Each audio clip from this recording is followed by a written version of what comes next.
بعض لوگوں نے میری کوششوں کاوشوں کو اس طرح لیا کہ نہیں کہ شاید حامد شیخ کاظمی کو اپنی قیادت اور سیادت کے لیے کچھ چاہیے. میں نے تو بارہا کہا مجھے کچھ نہیں چاہیے, چلیے مجھے چھوڑ دیجئے, چلیے, لیکن یہ تو سوچئے کہ کوئی تو آگے بڑھے نا. جیسے وہ شاعر نے کہا تھا کہ کہیں تارے دامن گل ملے تو یہ مان لیں کہ چمن کھلے. کہیں پھول کی پتی نظر آئے, کوئی پنکھڑی کوئی کلی دکھائی دے تو مان لے کہ چلے یہاں پہ چمن ہے, باغ کھلا ہے. کہیں تارے دامن گل ملے تو یہ مان لے کہ چمن کھلے, کہ نشان فصل بہار کا سر شاخسار کوئی تو ہو.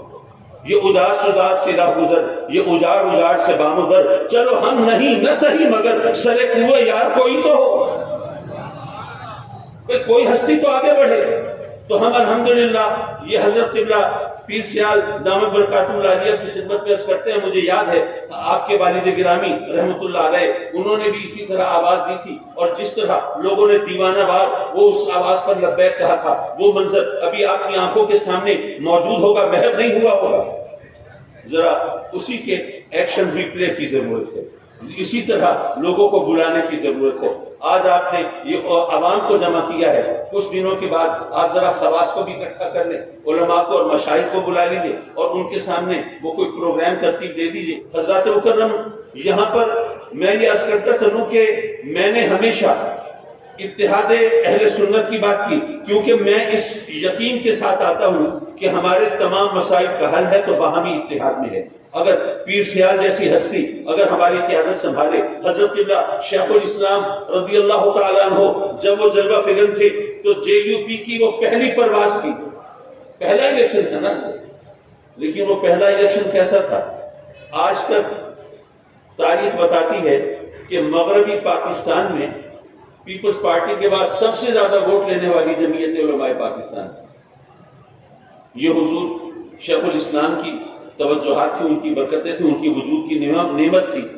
تو آج بھی اگر کسی خاندان کے شہزادے اگر آگے بڑھیں تو یہ سب ہم ان کی قیادت میں ہر طرح سے چلنے کے لیے حاضر ہیں. بعض اٹھتے ہیں یہ قادیانیت کی بات ہو, ویسے تو ماشاءاللہ اب وہ قادیانیت ایک طرح سے دفن ہو گئی. ہم یہ کہہ سکتے ہیں پہلے ایسا ہوتا تھا کہ جب بھی قادیانیت کی بات ہوتی تھی لوگ جیسے ہمارے لوگوں کی عادت ہوتی ہے یار یہ مولویوں کے جھگڑے ہیں, ہمیں اس میں نہیں پڑھنا, ہم تو نماز اللہ کی پڑھتے ہیں نا, بس جس کے پیچھے چاہے پڑھ لے کیا فرق پڑتا ہے. تو لوگ اسی چکر میں کبھی کبھار قادیانیوں کے پیچھے بھی نماز پڑھ لیا کرتے تھے. لیکن جب اسمبلی سے ان کو غیر مسلم قرار دلوا دیا گیا تو بات ختم ہو گئی.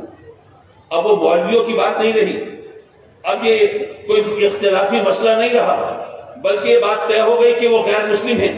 اور ساری دنیا کے اندر تمام امت مسلمہ کے اندر وہ قادیانیوں کو غیر مسلم مانا جاتا ہے. بعض لوگ کہتے ہیں کہ جناب یہاں آپ کے ملک کے اندر تو ان کو غیر مسلم کہا جاتا ہے, باہر دوسرے جو اسلامی ممالک ہیں وہاں تو ایسا نہیں ہے. بات دراصل یہ ہے کہ قادیان کا تعلق تو ہے ہی بر صغیر سے, دوسری اسلامی دنیا کے اندر تو ان کا وجود ہی نہیں ہے.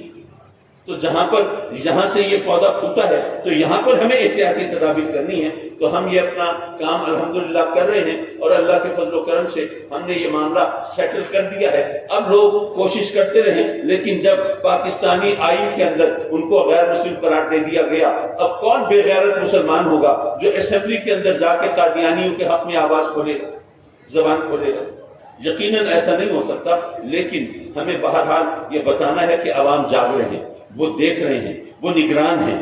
یہ اس احساس دلانے کے لیے کانفرنسیں ہوتی ہیں, لیکن انشاءاللہ پیر صاحب جب طرف فرمائیں گے ہم سب کے بل حاضر ہوں گے. وآخر دعوانا ان الحمدللہ رب العالمین.